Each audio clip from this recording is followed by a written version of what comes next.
आज एक खास ॲडव्हेंचरस दिवस असणार आहे आमच्या दोघांसाठी. शीघ्र कवी म्हणजे आता म्हणजे डेंजर काम झाले भावा. भिजत भिजत पळते आहे इथून तिथे चिमणी भित्री. मुरमुरा आहे रे. 3 कपडे चेंज करून वृंदा तयार झाली आहे या कपड्यांमध्ये. फुल राडा झाला आहे इथे. कोणीही कुठेही बसले. तिकीट त्यांनी ओव्हरसेल केलेली आहेत. स्पॉन्सरची माणसं कुठेही बसलेली आहेत.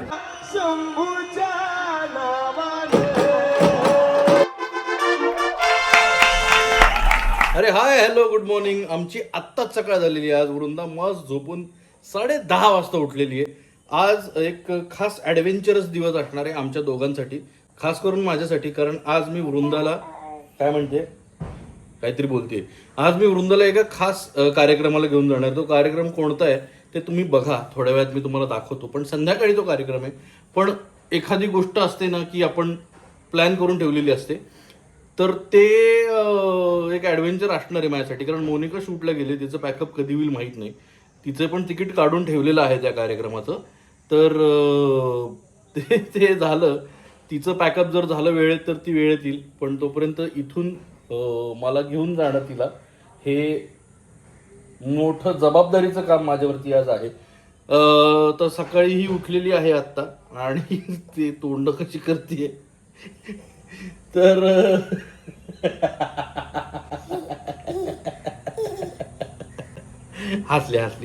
हसते ती अशी मस्त मस्त हसते. तर आता बघूया काय काय. मला पण आता दाढीवाडी करावी लागेल, सगळे गोष्टी आवरून घ्यायला लागतील स्वतःच्या. हिची जी नानी आहे श्वेता, ती येईल आता थोड्या वेळात आणि ती हिचा सगळा चार्ज घेईल. पण माझी इतकी कामं राहिली आहेत की म्हणजे मला आता नाश्ता करायचा आहे. ही माझी नाश्त्याची तयारी इकडे झालेली आहे. शब्दकोडं सोडवायचे पेपरमधलं, भयंकर म्हणजे प्रचंड कामाचं लोड खूप आहे माझ्यावरती. प्रचंड ताण आहे माझ्यावरती या सगळ्या कामांचा. त्यामुळे ही सगळी कामं मी उरकतो. शब्दकोडं सुटतंय का बघतो. काही प्रश्न आडले, काही शब्द आडले तर तुम्हाला विचारतो, तुम्ही मला सांगा. कारण मला सगळे बऱ्याचदा येत नाहीत आणि महाराष्ट्र टाइम्सचं शब्दकोडं अवघड असतं. तर तुम्हाला जर काही त्यातले शब्द येत असतील तर प्लीज मला सांगा कॉमेंटमध्ये. आणि बघत राहा की आम्ही आता कुठल्या कार्यक्रमाला जातोय संध्याकाळी आणि त्याची तयारी आम्ही कशी कशी आणि काय काय करतोय. हो हो हो चालेल. आपण आता ही क्लिप एंड करूया. ओके. मी नाश्त्याला काय केलंय तर मी केले दही पोहे. मला माहित नाही किती लोक दही पोहे आवडीने खातात, किती लोकांना हा पदार्थ माहिती आहे. तर शब्दकोडं मी सोडवतो वृंदाला सांभाळत. असा एका हातात वृंदा, एका हाताने नाश्ता, त्याच हाताने कोडं, असं सगळं थोडं. तुम्ही मानून घ्या गोड. शीघ्र कवी म्हणजे आता म्हणजे डेंजर काम झाले भावा. शब्दकोडं सोडवतो ना, हा शब्द आडलाय आणि आणखीन एक शब्द आडलाय. पहिला आडवा शब्द आहे आवळ्याचं झाड किंवा पृथ्वी. याला 10 वरून काय म्हणतात ते तुम्ही मला सांगा कॉमेंट्स मध्ये. 10 लोकांनी सांगितलं तरी चालेल. आणि दुसरा उभा शब्द आहे खा पासून सुरू होणारा, ज्याचा शेवटचा अक्षर ण आहे, ज्याचा अर्थ आहे खारकच्छ किंवा मिठाचा वाफा. खा टिंबण शब्द सांगा कॉमेंट मध्ये. तुम्ही शब्दाचा विचार करा, तोपर्यंत मी धुणं लावून घेतो. उन्हाळा खूप आहे पण मी फ्रीज मधलं पाणी शक्यतो टाळतो. मला माठातलं पाणी आवडतं म्हणून माठ भरून ठेवतो. श्वेता वृंदाला औषध आणि जेवण देते, तोपर्यंत मी बाकीची कामं करून घेतो. खिडकी उघडले मनाला बाहेर जायचं होतं. या खिडकीच्या बाहेर एक कडीपत्त्याचं झाड आहे, ज्याला मी नित्यनेमाने पाणी घालतो आणि स्वयंपाकात सुद्धा हा कडीपत्ता वापरतो. झाड वाढवण्यासाठी पाणी घालतो आणि वाढलेली दाढी कमी करण्यासाठी सलून मध्ये जातो. हा सलून मध्ये जायच्या आधीचा मी आणि हा सलून मधून आल्यानंतरचा मी. मध्ये बऱ्याच गोष्टी घडल्यात. काय काय घडले दाखवतो. मी गेलो युनिक असं सामान्य नाव असलेल्या सलून मध्ये आणि उरल्या सुरल्या केसांची शस्त्रक्रिया नीट कर असं कर्तनकर्त्याला सांगितलं.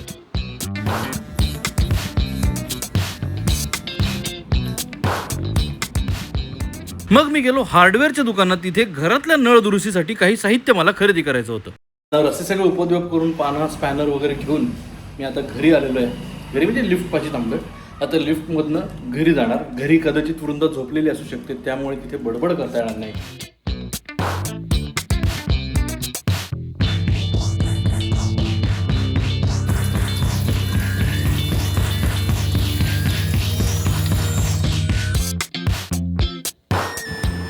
झोप झालेली आहे दुपारची. काय पंख्याचा आवाज येत असेल, थोडा डिस्टर्बन्स असेल, पण दुपारची झोप झालेली आहे. माझंही थोडंसं खाणं झालेलं आहे. आता मॅडम जेवतील. जेवणार ना?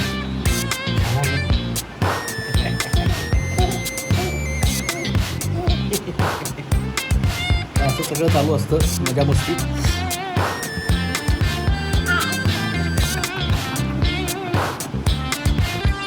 तर आम्ही त्या कार्यक्रमाला संध्याकाळी बोरिवलीला जाणार आहोत आणि मग तिकडे मम्मा पण येणार आहे. अशी सगळी व्यवस्था केलेली आहे, असं सगळं प्रयोजन केलेलं आहे. कळलं का? आता तिला करायची मस्ती, तर आम्ही थोडीशी मस्ती करतो आणि मला एका हातात फोन घेऊन ती सगळं शूट नाही करता येणार. जेवढं शक्य तेवढं मी शूट करतो आणि तुम्हाला दाखवतो. आणि मधल्या वेळात काय कराल तर चॅनलला सबस्क्राईब करा. बरेचसे लोक पाहतात आणि निघून जातात, सबस्क्राईबच करत नाही. तुझं त्यांना सांग सबस्क्राईब करा आणि असं टुणुंकन बेल ऐकून दाबायचं. टुणुंग टुणुंग. भिजत भिजत पळते आहे इथून तिथे चिमणी भित्री, आई तिला देऊ का ग मी तुझी नवी छत्री. एक होतं गाढव गबाळ पण मुलं हौशी, ठरवली त्यांनी हाऊस करायची आपल्या वाढदिवशी. यादी केली दोस्तांची, यादी केली दोस्तांची, नाव आणि शिवाय कोणाला काय आवडतं याचा केला विचार गाढव. चित्ता, बापरे, एकदा आला एक चित्ता, हातात घेऊन आडचित्ता. चित्ता आला दुपारी, मागू लागला सुपारी. मी म्हटलं कशाला, तेव्हा चित्ता म्हणाला नुकतं जेवण झालं फक्कड, खाऊन टाकले 12 बोकड. 12 बोकड 16 शेळ्या बघता बघता फस्त केल्या. त्यानंतर गंमत म्हणून 2 बैल टाकले खाऊन. बापरे, जेवण जरा जडच झाले, भलतेच अंगावरती आले. म्हटले खावी सुपारी, म्हणून आलो दुपारी.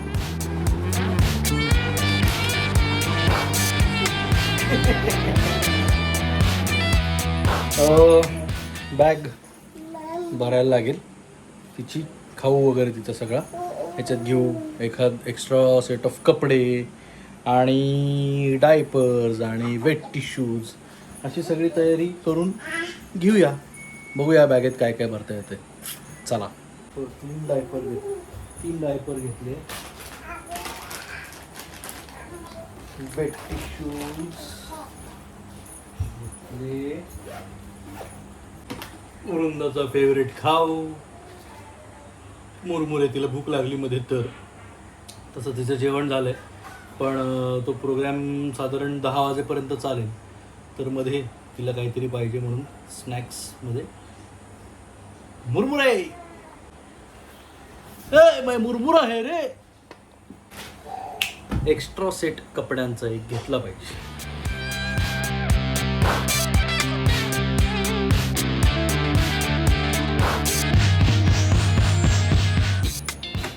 हा इस्त्रीच्या कपड्यांचा ढीग आहे. हे 2 जॅकेट्स ड्रायक्लीनला जायचे, बाकीचे कपडे इस्त्रीला. तर आता ते मी बाहेर नेऊन ठेवतो. खूप आहेत ना.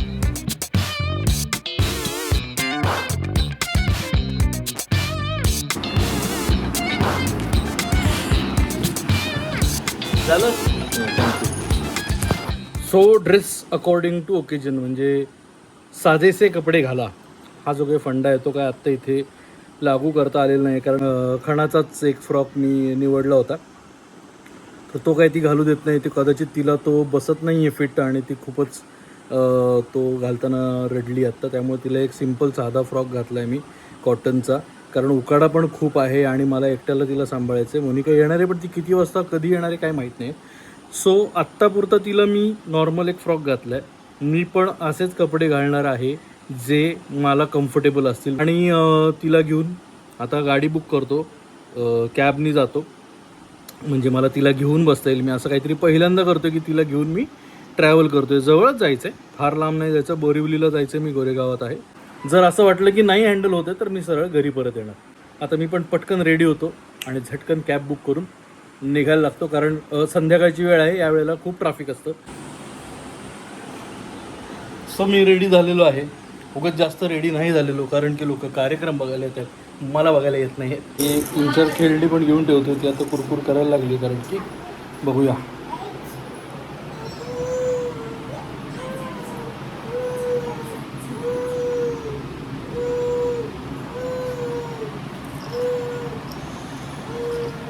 हा एक फॅन आहे.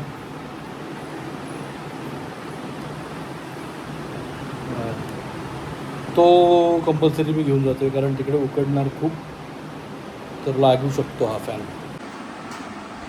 सो फायनली 3 कपडे चेंज करून वृंदा तयार झाली आहे या कपड्यांमध्ये. असती आता.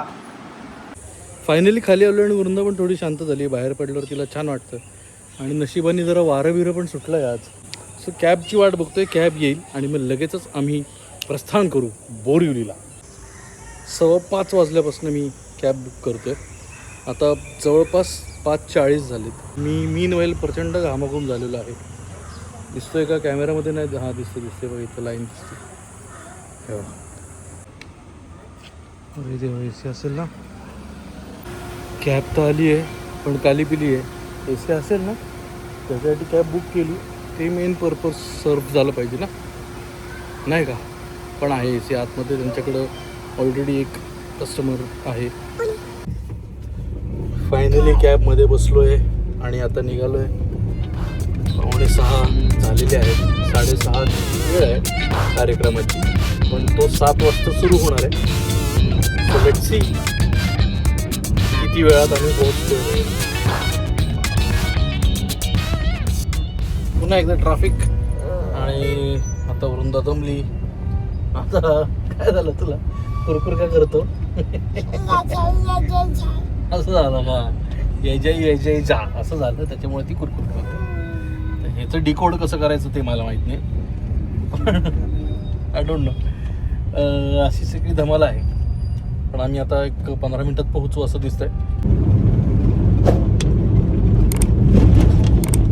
तर आम्ही या कार्यक्रमाला आलेलो आहोत. दिसतंय का तुम्हाला? फोक आख्यान. द फोक आख्यान नावाचा हा कार्यक्रम आहे. सध्या खूप गाजतोय आणि खूप दिवस मला तो बघायचा होता. पोहोचलो तर आहे. आता बघूया इथे कसा नंबर मिळतोय, कसं सिटिंग आहे. तिकीट काढतो, आणि तिकीट काढलेलं आहे म्हणजे वा, लाईट लागला. आतमध्ये जातो आणि दाखवतो काय होते.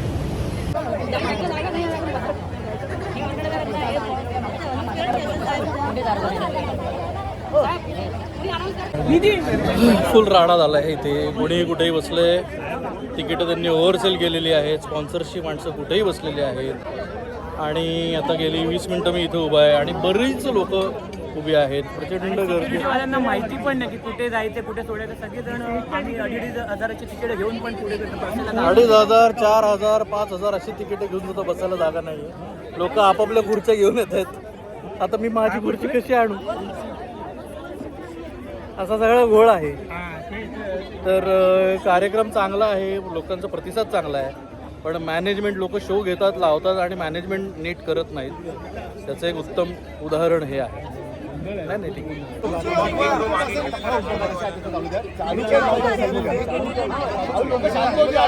नामदेव आलं, नामदेवांचं शिष्यत्व घेतलेलं चोखामेळे आलं. बघता बघता लाडकं संत एकनाथ महाराज आलं, राष्ट्रसंत तुकडोजी महाराज आलं. त्या सगळ्यांची मांदी आई महाराज ही लेकरं आली, केलेल्या वाद्यांची माळ देवीला वाहिली, पाया पडले, आशीर्वाद.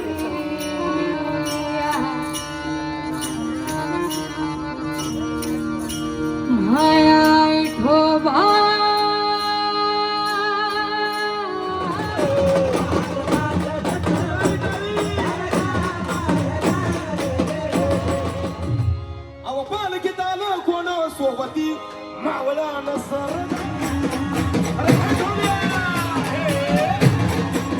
शिवराई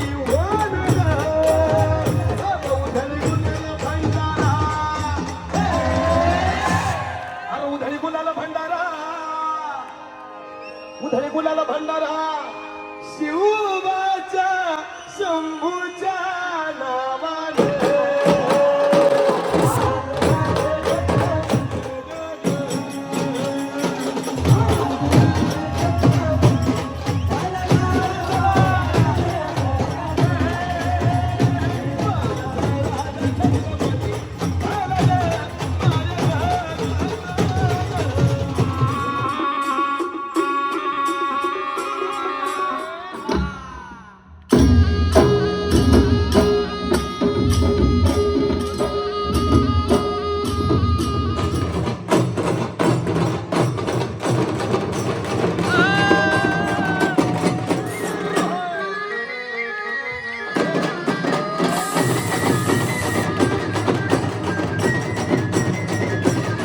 फायनली शो संपलेला आहे. आउटस्टँडिंग शो होता.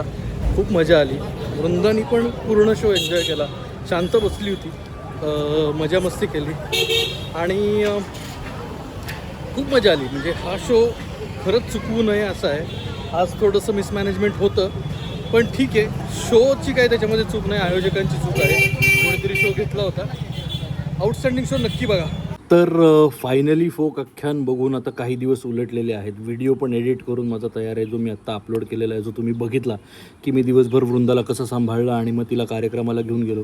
आणि फोक आख्यान हा असा कार्यक्रम आहे की जिथे महाराष्ट्राची लोककला, लोकसंस्कृती ही इतक्या उत्तम पद्धतीनं सादर होते की आपल्या प्रत्येकाच्या मनात त्याच्याविषयीचा अभिमान पुन्हा जागृत होतो. आपल्या प्रत्येकाच्या मनात त्याच्याविषयी एक जागा आहेच. पण ह्या कार्यक्रमानं म्हणजे एखाद्या गोष्टीवरची धूळ झटकल्यासारखं जे होतं ना तसं होतं. आणि इतके तुम्ही तल्लीन होऊन जाता, इतके रमून जाता त्याच्यामध्ये. मला एक खूप आनंद या गोष्टीचा आहे की मी वृंदाला या कार्यक्रमाला घेऊन जाऊ शकलो. आणि या कार्यक्रमाची ताकद इतकी मोठी आहे की हा अजून किमान म्हणतो मी, जास्तच पण कमी नाही, किमान 10 वर्षे ह्याच जोशात चालणार आहे हा कार्यक्रम. त्यामुळे वारंवार जेव्हा जेव्हा संधी मिळेल तेव्हा मी वृंदाला या कार्यक्रमाला घेऊन जाईल. कारण अशा पद्धतीचं आपल्या मातीतले, आपल्या लोककलेचे संस्कार तिच्यावरती व्हावे अशी माझी प्रचंड इच्छा आहे. आणि तिथूनच माणसाची खरी जडणघडण होते. कुठल्याही गोष्टीमध्ये आपण आपल्या मातीशी, आपल्या मुळांशी घट्ट असलं पाहिजे असं मला वाटतं. त्यामुळे मी तिला घेऊन जाईन. आणि आत्ता ती लहान असल्यामुळे माझी बरीचशी धावपळ झाली, थोडीशी पळापळ झाली, पण हरकत नाही. हा अनुभव होता आणि हा अनुभवसुद्धा गाठीशी असणं फार महत्त्वाचं आहे. ह्याच्यातूनही बऱ्याच गोष्टी शिकता आल्या मला. अशाच पद्धतीचे अनेक अनुभव मी तिला देत राहणार आहे. अनेक ठिकाणी तिला घेऊन जाणार आहे. मी स्वतः अनेक ठिकाणी फिरणार आहे. आणि हे सगळे अनुभव मी तुमच्याबरोबर माझ्या यूट्यूब चॅनलच्या माध्यमातून तुमच्याबरोबर वाटणार आहे, तुमच्याबरोबर शेअर करणार आहे. तर तुम्हाला काय करायचं आहे, तुम्हाला फक्त एक सोपी छोटीशी गोष्ट करायची आहे. तुम्हाला चॅनलला सबस्क्राईब करायचं आहे आणि तुम्हाला बेल आयकन दाबायचं आहे. म्हणजे तुम्हाला माझा पुढचा कुठलाही व्हिडिओ आला की तुम्हाला लगेच त्याची अपडेट येईल आणि तुमच्याकडून तो व्हिडिओ मिस होणार नाही. तुमचं प्रेम असंच राहू द्या. धन्यवाद. भेटूया पुढच्या व्हिडिओमध्ये.